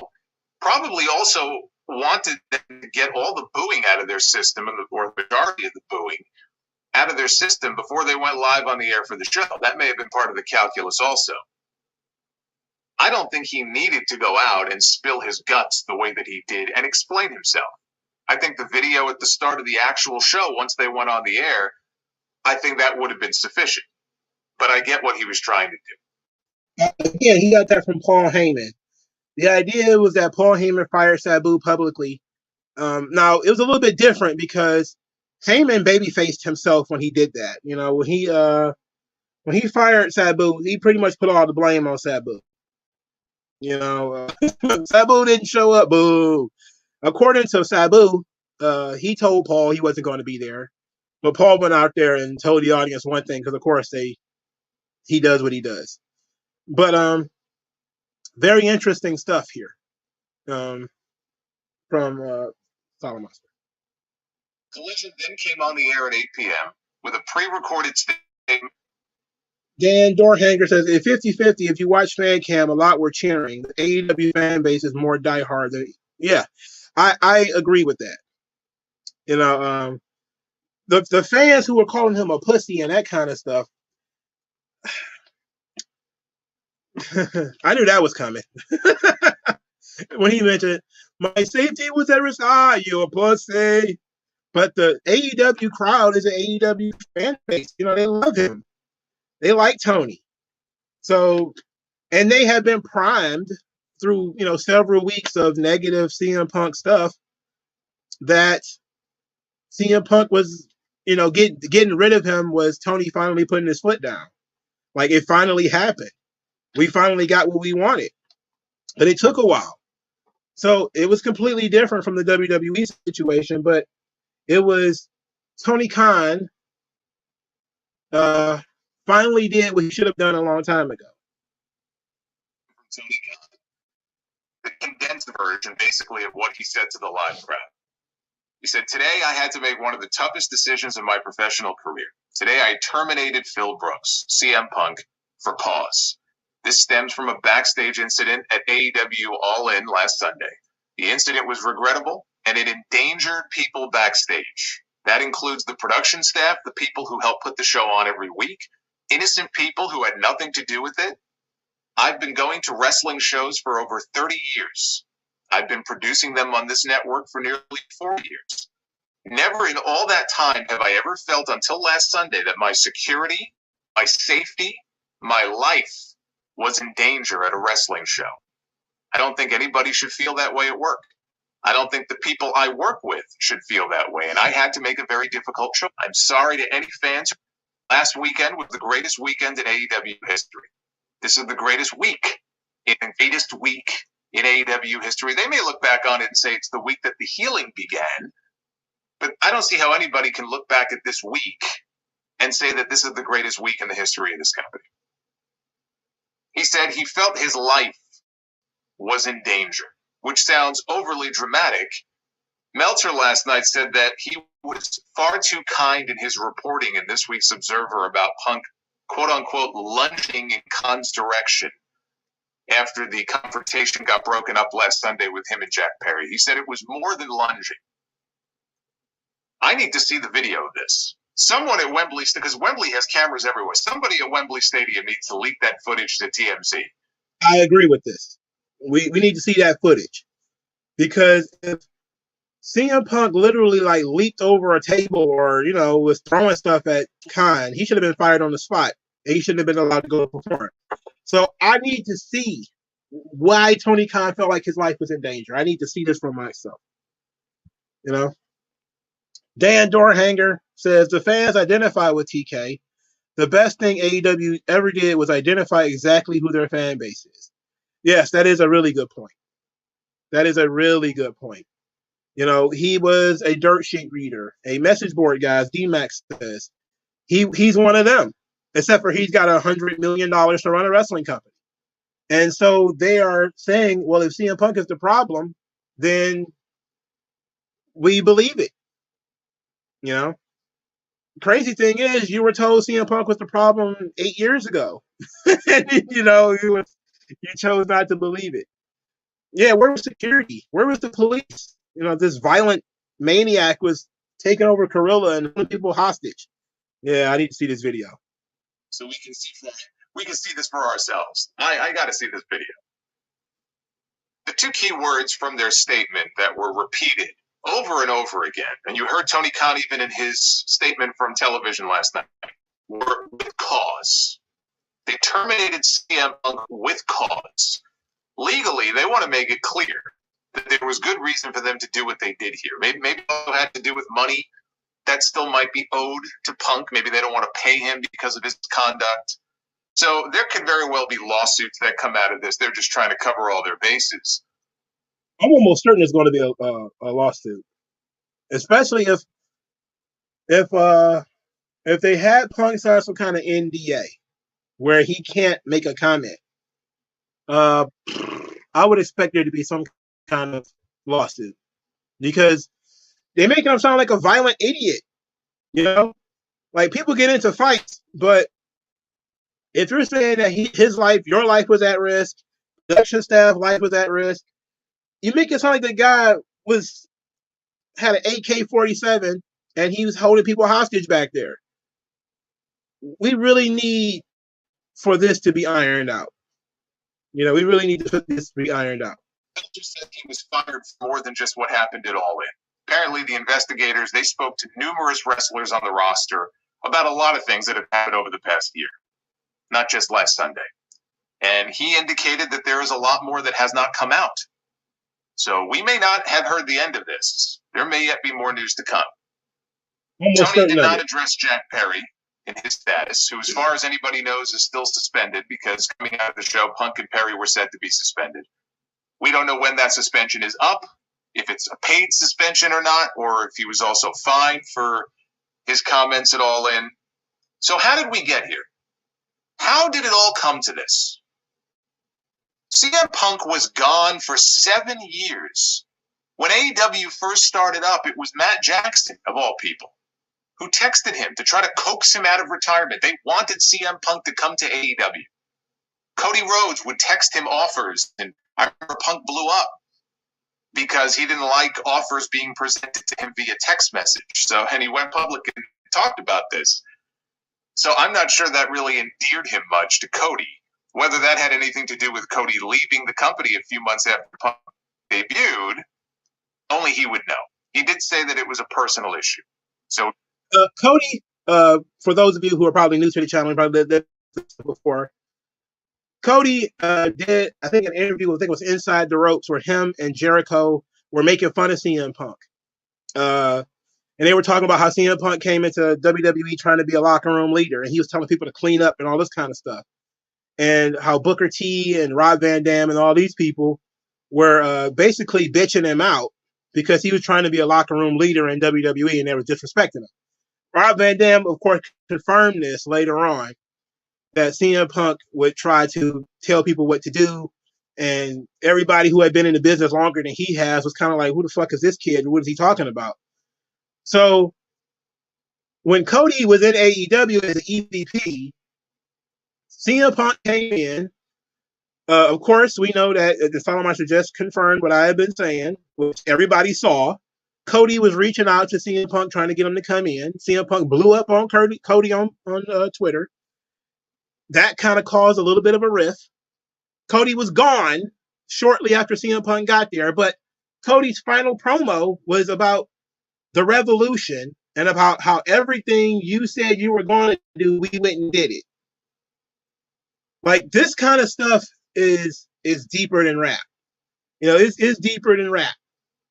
Because you ended up with, when Punk left, he ended up pissing all over the Shield idea and pissed all over Roman and all these guys. And now they have an attitude with him. Of course, he has his issues with The Miz. I just remembered that he made some really snide comments towards AJ Styles 3 years ago. And now people are like, he need to go back to WWE. It's like, what? What do you mean? He called AJ Styles a racist 3 years ago for no reason. I don't know about this one, dog. I'm almost certain Cody left because CM Punk came in. Almost certain. He's not going to say that, but I'm almost certain he left. What's the likelihood that Cody was having problems re-signing to AEW as soon as CM Punk came in? What's the likelihood that shortly after the Elite and those guys re-sign and CM Punk is gone? It's clearly some backstage machinations going on here where these guys were in the middle of a tug of war for Tony. The Elite were losing at first because Punk came in like a house of fire. People selling a bunch of t-shirts. The shows were selling out. They were the toast of the town. People was talking about them in the media. Everything was working out great. And Cody was like, I don't know. It's time to go. It's time to go. And then now people are not talking to Punk as much. They're talking about Punk negatively most of the time. And now he's gone. So I'm not surprised at all. I'm not surprised at all that it turned out this way. So it didn't happen right away with Punk, because that goes back to 2019. Punk didn't come in for another 2 years. But eventually, Tony Khan got his man. His men, I should say. He signed Punk and Bryan Danielson right around the same time. Talk about a 1-2 combo. And there was so much fanfare around his return 2 years ago at the United Center. It was a wonderful moment. I will never forget that reaction in Chicago when they hit his music. He got to work with Darby Allin. He worked with Eddie Kingston. He worked with MJF. They had a great rivalry, a great run of promos. They had that dog collar match at Revolution. Then he worked with Hangman Page at Double or Nothing, and that's where things started to fall apart. They had as soon as he started working with the Elite, that's when things fell apart. People keep forgetting that Hangman Page is a member of the Elite, right? Soon as CM Punk had to work with the Elite directly, there was a problem. So there's a reason. And D-Mac is kind of toddling toward that area right now. But there was a reason why Cody and the Elite didn't cross paths that much. Where, you know, they had the Cody-verse. That's what they called it. They called it the Cody-verse. There was a reason why that existed. You know? The Elite have a certain view of wrestling. Cody is more traditional. And Punk is a little bit more mixed. But definitely the Punk Page scenario started all of this crap. And without a shadow of a doubt, that was the one. Because it involved Colt Cabana, a very sensitive subject to CM Punk, and that really made it a problem. infamous now workers' rights promo. And that was a whole situation that could have been taken care of and nipped in the bud then. And obviously it wasn't. And that, looking back on this whole situation, has to be one of the great regrets that Tony Khan has. Either he didn't take the steps that he should have taken to try to squash this, or he did and it didn't work. Well, then try harder. Because I refuse to look back on this and be told, well, there's nothing that could have been done. Now, of course, there was something that could have been done at the time. Nobody could have predicted that it was going to blow up as big as it did a few months later. Probably not even Punk. That was something that continued to build and build and build and simmer. But it is weird now to look back on this whole situation and think maybe this all could have been avoided back in May of 2022. But Punk has since talked about the fact, he wrestled that match with Hangman at Double or Nothing, and he didn't know if Hangman was going to shoot on him or not, which, again, noted shooter Adam Page. He didn't know if he could trust him to protect him, and the trust was broke. Whatever trust may have been there, clearly it was broken back in May of last year. Punk wins the AEW World Championship, and the very next episode of Dynamite, he comes out, he does the stage dive, and he breaks his foot. Doesn't realize it's broken at first, wrestles the match, pulverizes the bones in his foot. It's a very severe injury, had to go under the knife. Never got... Wait, are we doing an entire review of CM Punk's career in AEW now? Because I think we need to move on at this point. All right, this video is, it's 42 minutes. I'm sorry. We're going to have to cut Solomonster a little short. I want to get to a lot of more people. Let's get into post-wrestling now, which should be John Pollock and Brandon Thurston of WrestleNomics. At least I think that's who it is. Oh, it's John Pollock and Whiting. Okay. Okie dokie. Hey, God, but we will be getting to that subject later on in so the this program. is post-wrestling. Thanks to everybody for joining us. Right off the bat, we are going to be discussing CM Punk, who was officially terminated today by AEW. We're going to start off with the statement that was put out. Oh, Lord. Yeah. CM to bringing our fans great. Do you expect some kind of a recourse from Philip Brooks as a result from this? As in, this is not probably going to be the last time that this company and this individual are going to be attached to one another. This certainly reads as something that could have a legal element to it. I don't like post-wrestling either. I'm blocked by a lot of wrestling sites, so I'm not really tripping on that. I'm blocked by the Wrestling Observer newsletter. I'm blocked by Fightful. I'm blocked by... I'm not blocked by Post. I'm blocked by PW Insider. I'm blocked by quite a few. But Post, nobody really follows them that much. I was trying to get Brandon Thurston of WrestleNomics because he usually is very opinionated on this kind of stuff. And I know he works with Post Wrestling. I thought he would be in this clip, but it's just John Pollock and Whiting. So let's just go with it. Coming out of this, when you're talking about firing someone with cause, and we will go into it as well. This was something that not only was the statement provided, but Tony Khan opened the show. There was a cold open where he essentially reiterated this, although I would say in a more direct language that he used. First, we should go in order. He addressed the live crowd at the United Center. He came out, sat on the stage, which I think whatever you want to state about this was a guy that certainly did not have to go to that measure, knowing how he would be viewed going out into Chicago of all places, and was largely booed, although he certainly by the end of that speech had rallied some of the crowd behind him. But the key points of the two speeches, both to the live audience and to the viewership at home, was that he had never experienced something at a wrestling show where he felt his safety and security and even life had been in danger.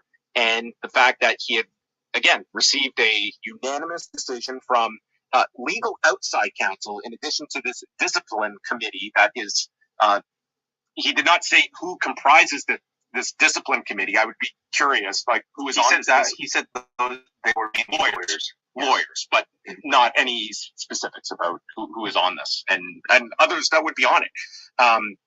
But anyway, he went out and he took it all from this audience, and I can certainly see that there are going to be a lot of people that there is going to be a bad guy in all of this, and for many people, that bad guy is going to be Tony Khan. And we have said time after time, there is no easy solution here. Whatever choice you make, you are going to anger people. And for Tony Khan, it was either going to be continuing with what he perceives as this was untenable at a certain point. And the argument would be that, like in any industry, and professional wrestling being no different, is that the star is going to be afforded every opportunity. And they felt that this was ultimately just something they could not continue at this rate. And it's astonishing when you look at the state that they are in and needing this Saturday night program to get up and off the ground, that they made this conclusion at the end of the day. It's going to have short-term ramifications for the company, and it remains to be seen. Long-term, we might look back at this a year later, and this was proven to be something that needed to be done. And in the long run, this company was healthier or not. That remains to be seen. But short-term, they will feel a sting from it. Oh, certainly, yeah. I think it's shocking, maybe for that reason. Yeah, the fact that Collision is a thing, and that they're trying to build it, and they're trying to get renegotiations to have it be a successful product. I think what makes this more surprising is the fact that it didn't happen a year ago. There were repercussions to All Out last year, but I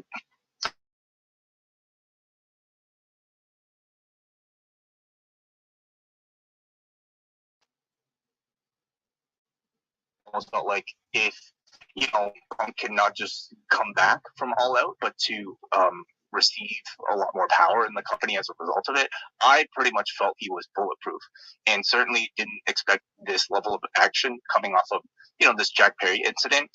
I think the result of this entire thing, the termination, as well as hearing Tony Khan's speeches today, lends me to believe that what they had evidence of, maybe what he saw with his own eyes, was like pretty damning for Punk, and to the point where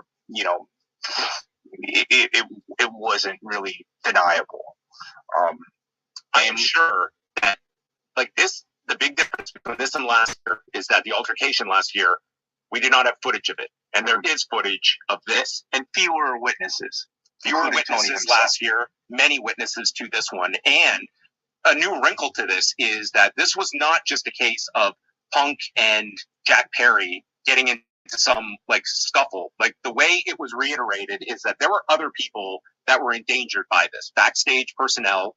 And all right, these guys have been talking for a little while. Nothing too entertaining. They're just kind of telling you what happened, and there's not much left of that. Let's go to PW Torch, because Wade Keller actually wrote up something about this. That means I got to read it. And this is going to be a little rough. So, all right. Keller's take: in firing CM Punk, Tony Khan made the right move and did it in almost the right way. So it says, the decision to fire CM Punk surely didn't come easy for Tony Khan. Fans that wrestlers and other AEW employees were eyewitness to it, and Khan wasn't shy about it. TK was a huge fan of the on-air persona of CM Punk. Khan almost knows what value Punk brought to the AEW brand, especially in the midst of current TV rights fee negotiations. Let's skip forward a little bit. There's no question what Punk was needlessly antagonized by wrestlers in AEW. I've said Jack Perry was out of line and showed an immaturity and bad judgment, triggering a string of events that put a black mark on what should have been a glorious positive experience for everyone last Sunday in front of 80,000 plus fans. Perry's career will likely be negatively affected by this, and it should. It's time for Tony Khan to take control of the locker room, and Perry's bad judgment makes him a timely target to be made an example of. He's been suspended indefinitely, by the way. Veteran wrestlers have told me that younger wrestlers don't know how good they have it with AEW's mere existence, giving them and many others would be toiling on the indie scene actual full-time jobs and a chance on international TV to establish their name and build a fan base. Those wrestlers can leverage their AEW exposure into WWE gigs and higher-paying indie dates. Part of appreciating what they have with AEW should be respecting the boss and checking with trusted, level-headed veterans before pulling immature stunts to antagonize Punk. Same goes for Ryan Nemeth, although his tweets was more innocuous and should have flown under the radar of someone of Punk's accomplishments and stature. So he's saying that Punk is petty for even getting into it with Ryan Nemeth, which is a good point. I actually agree with that point. This is not to dismiss any responsibility from Punk. There's little and perhaps nothing that has been said or done to Punk that has justified his responses, short of perhaps some aspects of the locker room fight, which his unhinged vitriol at last year's All Out Media Q&A sparked. If Punk had the personality and discipline to just let things slide and move on with his day, pretty much none of this would have happened. Okay, but there's only so much slander one person can take. If you feel like people are making fun of you and talking trash about you, there's only so much of that shit you can take. Okay? There's only so much whispering and gossiping that one person's going to be able to deal with. Again, it's called relational aggression. You know? Little girls do it all the time. They spread rumors. There's only so much of that stuff you can control. And there's only so much of that stuff you can take before you ultimately blow up and lose your cool. And here's his thing. Here's Wade Keller continuing. By being a leader by example, he'd have been a contrast to some of the passive-aggressive immaturity of the elite and their allies. He would have gained influence with TK and perhaps given TK the confidence to stand up for his company with firmer enforcement of the type of tenor he'd prefer with his wrestlers. Instead, Punk made the situation worse, amplifying the problem by trying to settle scores or hold people accountable for what he believed, and he wasn't wrong, to be immature, counterproductive prodding and poking to try to get a reaction out of him. Whatever happened between Khan and Punk behind the scenes last Sunday rattled TK enough to say he felt his life was in danger. Our sources indicate the exchange between Punk and Khan away from the gorilla position, where the Perry scuffle occurred, was likely the breaking point for TK. We all saw the look on Punk's face at the all-out 2022 media scrum. If he was even more worked up last Sunday, I can imagine TK fearing for his safety. I reported that there wasn't the usual post-dust-up text exchanges initiated by TK with Punk after the incident with Perry, which sent a signal to Punk things were different this time. Wait a minute. So from the look on his face, he would have been in danger? I'm definitely the look on. I get that you might be trying to think that the guy might be trying to intimidate you, but I don't know about the look on his face, because I'm thinking like, all right, we're hearing that he lunged at Tony. We're hearing that he yelled at Tony. Now we're hearing that he had a look on his face that was threatening to Tony. It's like, I don't know, man. It's all, it seems like we're trying very hard to make it sound like CM Punk is, death hanging over Tony Khan and his creepy skeleton fingers is caressing his chin or something like that. I don't know, man. I don't know. Let's get back to this thing. There are top wrestlers in AEW who believe Punk's actions last year at All Out should have been the end of the Punk AEW relationship. He lost some respect and support in certain corners of the locker room by bringing Punk back, and even more when he was seen cheering him on backstage to the ring.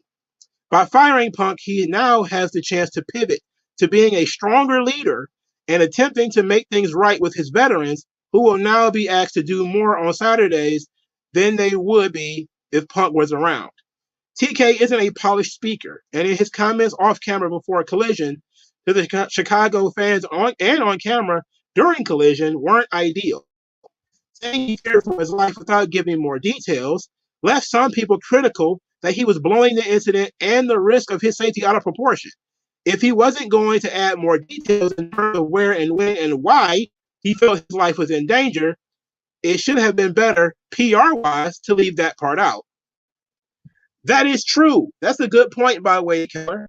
At the same time, though, he's not just talking to the audience. He's also talking to CM Punk. He's also telling CM Punk, I felt threatened. I felt like you threatened me. That's why I'm firing you. Which, of course, as we all have said so far in this whole thing, is also a comment towards Punk's attorneys. That, for Punk's attorneys, we also may have felt threatened. That's why we did what we did.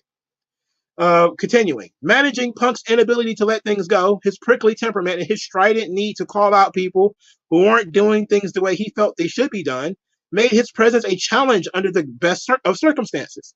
Segregating Punk and his allies on Collision seemed to only be tempting fate once everyone had to come together for a pay-per-view, and it didn't take long for it to be shown that the two sides wouldn't be able to coexist in the same building.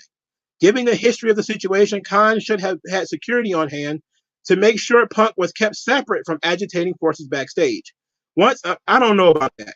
I don't think that you can have security running around protecting everybody, even when they're backstage. That seems like a little much. Dan Dorhanger says, if this was decades before Punk, Perry would have gone would be gone for exposing kayfabe, considering the reports about his and Perry's disagreement were already reported. Yes, but he probably would have been put into. He probably would have gotten in trouble. I don't know if he would have been. He would have been gone. He might have gotten fined or something like that for alluding to things that break kayfabe. But I don't know. He certainly would have been. Maybe Adam Page would have the same thing would have happened to him too. Maybe. Let's give back to the situation. Given the history of the situation, Khan should have had security on hand. I don't know about that. Once Perry said what he said, Khan should have scurried him into his locker room and then out of the building before Punk left his locker room. The risk of an incident was high, and it was avoidable with some swift, common sense, extra caution on that day. I don't know. If you have to move a guy around because he might run into Punk and it might be a problem, that does mean that there's an unsafe working environment. If you have to call security, a guy made a thinly veiled comment about another guy on TV, call security already. I don't know. Yeah, Perry is suspended indefinitely. Wrestlers I've asked about Punk have a mix of emotions, but mostly relief that there won't be more distractions. Some are more sympathetic to Punk than others, even though on his side said Punk's response to Perry was unacceptable, since he should have shown a more veteran leadership in that situation. Now it's time for some of the Punk critics in AEW to look at what they can do to minimize the damage of losing Punk by stepping up behind the scenes and on camera in ways they haven't done. It's also time for TK to get in the star-making business instead of the dream match-making business. Instead of presenting wrestlers on TV with an assumption everyone watching knows and loves them as much as he does, he should look at his non-main event roster and pick out a few and give them a focused, consistent push that includes a longer-term story arc that shows fans who they are and what they stand for. TK might just create the next Punk for his generation if he does that. So this was a solid point by Wade Keller, and I think he's doing exactly what Wade Keller talked about here with Orange Cassidy. By letting Orange Cassidy main event the pay-per-view, I think he is saying, essentially, this is our guy. Orange Cassidy is one of our guys, and he's one of the guys that we're looking for towards the future. So I think that's a really good point by Wade Keller. But I also think that Tony Khan knew that, and he's very quickly shuffling the deck. To basically run Collision now on, from what it sounds like, and pushing guys like Orange Cassidy to the main event. I see that he's actually paying attention now. All right, so I have to do some more reading, unfortunately, because PW Insider, Dave Shearer, did a write-up about this thing, and I got to read his. And I think this will be the last one because we're almost 2 hours in. So it says, only Tony Khan could do the right thing, and for 4 hours later to totally destroy the goodwill he had garnered, trying to make sense of what went down with AEW and CM Punk yesterday. By Dave Shearer. After yet another wild, wacky, serious, and then ridiculous day in the world of All Elite Wrestling, we sure did run the range of emotions in the world of Tony Khan. We started the day and wonder as to what, if anything, Khan would do concerning CM Punk and Jack Perry altercation last weekend at All Out in Wembley. By mid-afternoon, Khan had made the tough, warranted decision to fire Punk, which he knew could adversely affect his company both this weekend in Chicago and going forward, but he made it anyway. I commended him for how he handled the Punk part of the situation on Twitter. And then he says, should I read his tweet? Let's read his tweet. It says, Tony Khan has made a lot of bad calls along the way, and a lot of bad fake reporting didn't help matters any, but this time he got it right. It's a shame only one guy paid the price instead of all who deserved it, but still firing Punk could blow up in his face, but he still did it anyway. Okay. So then he continues. I finally had an inkling of hope that Tony would finally stop acting like the wrestler's bestest pal and start acting like their boss. But Tony being Tony, he couldn't just take the win and the respect garnered by people who finally saw him show some sign of leadership. Instead, he chose to embarrass himself and ruin any chance that I could believe that he fired Punk for the right reasons by going on Collision last night and undoing any good he had done by saying one of the truly ridiculous things ever said on a wrestling program. It's truly a talent which no one should actually want to have that Khan has when it comes to taking the proverbial sunny day and inflicting a hurricane upon it. As you would expect, a lot of questions have poured in over CM Punk and Jack Perry and Tony Khan in the last day. I will answer them below, but before I do, I want to just try and make sense of the events that transpired yesterday. I am not sure that I can, but I will give it a shot. The day opened with us wondering, go back through this, he says, in any case, Punk was a top star and Perry's a lower card guy. They were not equals. No matter what Perry did, Punk should not have reacted at all, let alone in the manner he did. I agree with that. Punk needs to learn how to let things go. He's a top guy, and he was headed to the ring to open the biggest show in the company's history. He should not have interacted with a pre-show guy anyway, but he definitely shouldn't have done it in that moment. I agree with this too. This is a very good point. Why even acknowledge Jack Perry? Why even be bothered with the guy? That's a really good point. Punk should have had more important things to do than to be involved with Jack Perry. He says, Punk should have been at least suspended, and I personally would have fired him, as Khan did. If I can't trust my leader to lead, I can't trust him at all. As I said above, in other instances, there were plenty to blame to go around, but that was between top guys, some of whom were EVPs and Punk. They took shots at him, he took shots back. This time was different, as mentioned above. So around 4 o'clock, as you can see above, I was saying, way to go, Tony, you showed a spine. Given how Tony handled the all-out fallout from last year, this was a strong chance that he wouldn't do anything at all here and was acting strongly and decisively making the right call, even though he knew it would affect AEW's business. 4 hours later, he blew up all that goodwill, every stinking bit of it, by going on Collision and making the ridiculous statement that he feared for his life when Phil Brooks interacted with Perry.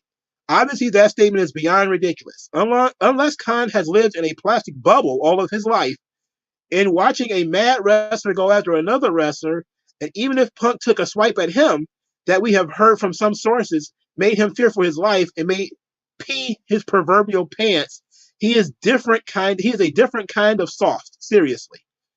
Again, Tony Khan is the son of a billionaire. He's probably never been in a fight. Of course he's a wuss. You don't settle things by punching people in the face in Tony Khan's world. He's not used to this. He's certainly not used to this.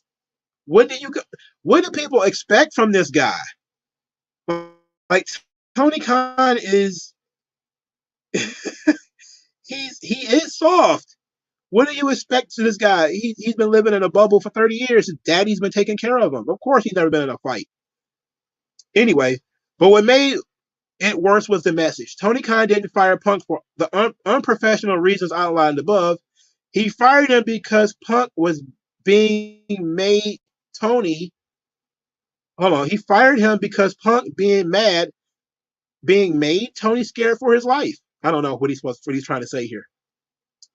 Tony didn't fire Punk for the unprofessional reasons outlined above. He fired him because Punk being mad Tony. I don't know. He must have missed something. At that point in time, all of the goodwill that Tony had created earlier in the day was gone. From what I saw on Twitter, Tony was getting roasted for his ridiculous statement, and deservedly so. Not for nothing, my wife and I were on Los Angeles Strip, October 2017, when a lunatic named Stephen Paddock shooting over 500 people, murdering 60 from his hotel room in Mandalay Bay.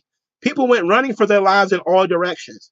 Some came from the area where I was staying with my wife. 3 gunshots were fired, and people ran away en masse, trampling my wife in the process. I somehow was able to get her up and literally ran for our lives for about 10 minutes until we found safety. Sorry, Tony, an angry wrestler made you fear for your life? Dude, you lived a charmed life. Oh, okay. I mean, I wouldn't compare getting shot at to people being in a fight, all right? That's a bit of a stretch. I understand that there are people who have been in tougher situations than Tony Khan. I've been in tougher situations than Tony Khan. I've had guns put on me. I've been robbed. I've been shot at. These things happen, all right? I get it. But I'm not Tony Khan, all right? Tony Khan has not lived on the east side of Detroit for 40 years. It's just not happening. This man is soft. Compared to other people, he's soft. I would not say that unless you've been involved with like attempted murder, you don't know what it's like to be afraid for your life. Again, he's in a situation where he doesn't know what's going to happen. He's not sure how this situation is going to shake out. Of course he was scared. All right. But I still want to know what happened that made him so scared. Like that's what I'm trying to figure out. I'm trying to figure out what made him so scared. I've worked with severely mentally ill people who throw chairs, who bite, who spit, who piss themselves, and throw shit at people. I've been in some really, really scary situations. I've seen people hide when somebody gets mad. They go behind a locked door and they close it and they lock it up and they just like, I don't want nothing to do with it. I've seen people in some really, really scary situations. People react differently to different stimulus. All right. Tony Khan is soft. We have to take that into account. It is what it is. His barrier for fear is much lower than everybody else's, right? Much lower. He probably got a little disturbed because people were raising their voice. All right. So let's take into account that he's not a normal person. A normal person has been into fights. They get into arguments with people. They get into, arguments during traffic and in the grocery store and that kind of stuff, and shit happens. He's probably never had that experience. So now you have this 6 foot, and Punk is not that big, but he's bigger than Tony. Tony's a very petite man. So you got this big dude, and he's maybe yelling at Tony that he need to get his shit together or whatever. And Tony's probably like, oh my God, what am I supposed to do? So maybe he was scared because Punk was yelling at him. Punk really reached across the table and grabbed him by his tie or something like that. I can understand why he might be scared. But I'm not going to compare that to a crazy mass murderer because that's a completely different situation. All right. That's a completely different situation. All right. That's completely different. Now, he, of course, starts answering questions, and there's no need to go into all of that. I've held you guys long enough, man. We've gotten 2 hours of this stuff. We went through Around the Horn. We went through Meltzer. We didn't get to Fightful. Sean Ross Sapp. That video was an hour, and I didn't want to have to skip through it to find it. But we got through a lot of the ones I wanted to get through. We're going to end up having to do Smart Tiers eventually. I don't know when that's going to occur. And it's going to end up happening, man. But 2 hours, I think, is a long time. I need to eat. I'm also dehydrated, so we need to patch this up real quick. But let's get some final comments in. Fun says he's in fear for his life watching this live stream. I'm so sorry. The audio is absolutely fearful, by the way. JS, do you think Tony will stay away from wrestlers more after? No. Nope. He likes being around wrestlers. So I think it's going to be a situation where the guys are now going to know that they have to handle Tony differently. You can't talk to Tony like he's your friend. Like you have to be super professional with him. Like I wouldn't be surprised if like Eddie Kingston might scare him or something like that. Yes, they do need to release the video footage. If they got it, they need to let it go. Fun says a real boss would have fired both. I agree with that statement, though. I would have fired Jack Perry, too. The only thing that saved Jack Perry is that he's buddies with the Elite. Him being buddies with the Elite has protected him in this whole situation. They should have fired him too.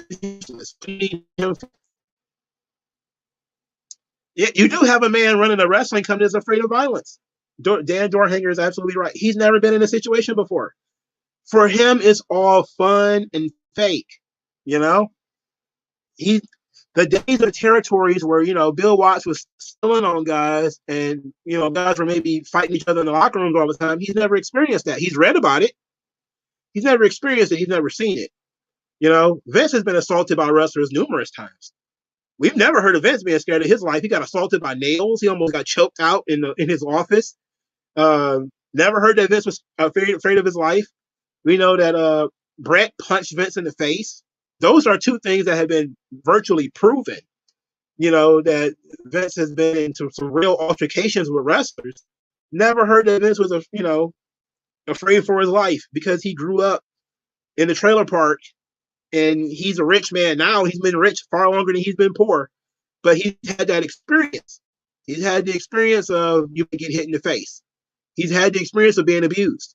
He's had the experience of things are not always going to go your way, So it's a little bit different for Vince and Tony. I wouldn't compare the two. Tony is the cushy son of a billionaire. He's never been in this situation before. He does not know how to handle it. And to be quite honest, he handled it like somebody who doesn't know how to handle it by asking all these other people what he should do. It's like it should have been obvious. If you were that afraid and you were that worried, it should have been obvious you should have fired him. It should have been obvious to anybody. But he didn't know how to handle this stuff, man. He didn't know what to do. Serge says, if Punk has two separate jobs, Perry was making fun of management, that's entirely possible. And that's a fireable offense. If Punk was, let's say, a producer or an agent or something like that, and Perry was being insubordinate to a producer or an agent, that's a fireable offense. Insubordination is a fireable offense. They may say, oh, it was a first, no, it wasn't the first time because he had gotten into it with them about the glass before. So he was being very nice to Perry by only suspending him. He's being very nice. And you already know why. Why was Punk booked to go on the first match? Well, I think he was going to end up going first anyway, but from what it sounded like, they wanted to get Punk out of there because he had an attitude, so they wanted to get him out, and they just put him out there first. But he was supposed to go first anyway. He was supposed to go first anyway. It was the Jungle Boy's first incident. It was the second. He had gotten into it with Punk about the glass before, and this was weeks ago. It was weeks ago. He had gotten into it with this guy about this glass. So it was technically a second incident, which is why he's suspended. I'm okay with being lenient in that respect, but if I have to fire my top guy, I'm firing the undercard guy too. Fuck that. I'm not about to go ahead. I'm not about to be the only one that's gonna eat the L on this. Your friend's gonna have to eat the L too.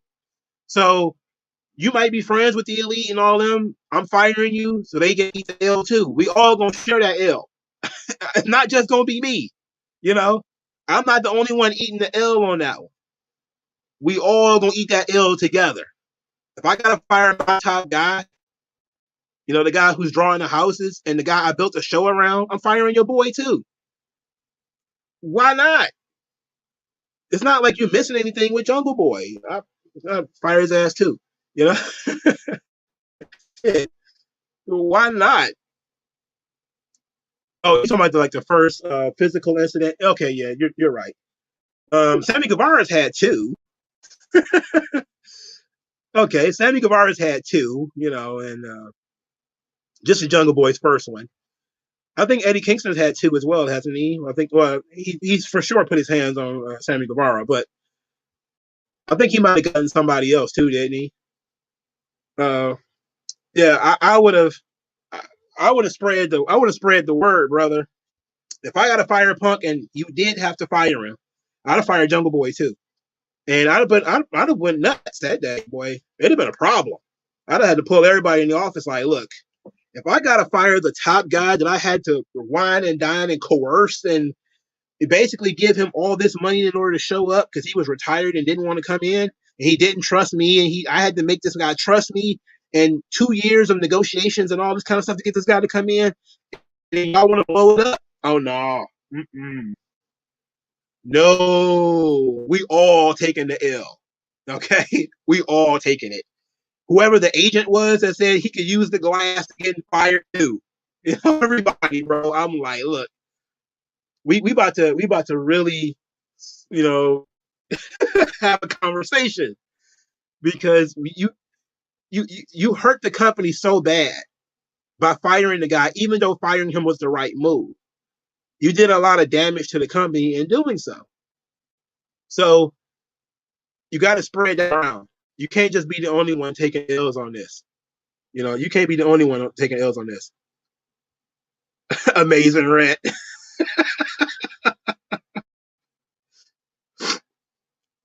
G Coalition brother has a good point here. What you're saying makes sense too. Maybe the fact that he's buddies with the Elite should have meant that he was joining the situation on the side of the guys who already got physical. And to be quite honest, that's what I would have taken it as. I would have looked at it because I got the experience that it's two separate incidents, but to me it's the same incident because you're friends with these guys. That means that they could technically put you up to it. And because they will get in trouble, because it'll be the second incident for them, but it'll be a first for you. No different than when you OGs, you had your little homeboys breaking the cars, right? Oh, I'm 19. They'll throw me in prison for 15 years for doing it. You're 16. They'll put you in juvie for 6 months. You go ahead and do it.